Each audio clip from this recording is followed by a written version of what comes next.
கெனடிய பிரதமர் மாக்கானியின் சீன விஜயம் இன்று உலகளாவிய ரீதியில் மிக பெரும் கவனிப்பை பெற்றிருக்கிறது. கெனடியர்களாக இந்த பயணம் எங்களுக்கு எவ்வாறான நன்மைகள் ஏற்படுத்தப் போகிறது, உடனடியான பொருளாதார நன்மைகள் அல்லது உடனடியான பொருளாதார மாற்றங்கள் ஏற்படுமா என்றால் உடனடியான மாற்றங்களுக்கான வாய்ப்புகள் இல்லை. ஆனால் நீண்டகால அடிப்படையிலே கனடாவின் பொருளாதாரம் ஸ்திரத்தன்மை பெறுவதற்கும் அமெரிக்காவை மட்டும் நம்பியிராமல் வேறு பொருளாதாரங்களை நோக்கி கனடா நகர்வதற்குமான வாசல்களை இது திறந்திருக்கிறது.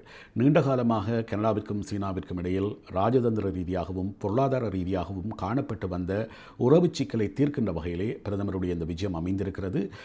சீனாவிடம் இருந்து பல்வேறு நன்மைகளை பெற்றுக்கொள்கின்ற அதே நேரம் கனடிய பொருளாதாரம் தொடர்பான அதிகளவு நம்பிக்கையினை இது உலகளாவிய ரீதியில் ஏற்படுத்தியிருக்கிறது. கனடா உரையாடல்களுக்கு தயாராக இருக்கிறது, வெவ்வேறு பொருளாதாரங்களோடு உறவுகளை ஏற்படுத்த தயாராக இருக்கிறது என்கின்ற ஒரு பலமான செய்தியை இந்த விஜயம் ஏற்படுத்தியிருக்கிறது. இதன் காரணமாக கனடாவின் பொருளாதார நிலை, கனடாவின் பொருளாதாரத்தின் மீதான நம்பிக்கை அதிகரிக்கும். இந்த நம்பிக்கை அதிகரிப்பு என்பது கனேடிய டாலரின் பெறுமதியில் ஒரு மிகப்பெரிய தாக்கத்தை ஏற்படுத்தும் என்று பொருளாதார நிபுணர்கள் கருதுகிறார்கள். அது ஒரு ஸ்திரமான நிலையை அடைவதற்கு அல்லது அது ஒரு பாதுகாப்பான பொருளாதாரம் அல்லது பாதுகாப்பான நாணயம் என்கின்ற நிலையை அடைவதற்கு சீனாவுடனான உறவு அல்லது ஏற்படுத்திக் கொள்ளப்பட்டிருக்கக்கூடிய புதிய ஒப்பந்தங்கள், அதன் காரணமாக நீண்டகால நோக்கில் ஏற்படக்கூடிய பொருளாதார நன்மைகள் உதவியாக அமையும்.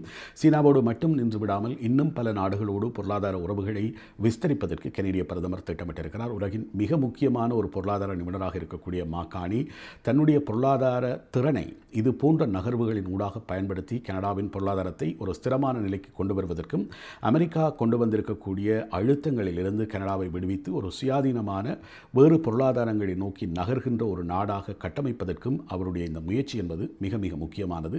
இது ஏற்படுத்தக்கூடிய தாக்கங்கள் இந்த வருடத்திலே மிகப்பெரிய அளவில் கனடாவின் பொருளாதாரத்திலும் நன்மைகளை ஏற்படுத்தும் என்று பொருளாதார நிபுணர்கள் கருதுகிறார்கள். கனடாவின் பொருளாதாரம் ஒரு ஸ்திரமான நிலையை அடைவதற்கு கனேடிய பிரதமரின் இந்த வருடத்தின் முதலாவது வெளிநாட்டு பயணம் மிகப்பெரிய உதவியை ஏற்படுத்தியிருக்கிறது. தொடர்ந்தும் இது குறித்து பேசுவோம். நன்றி, வணக்கம்.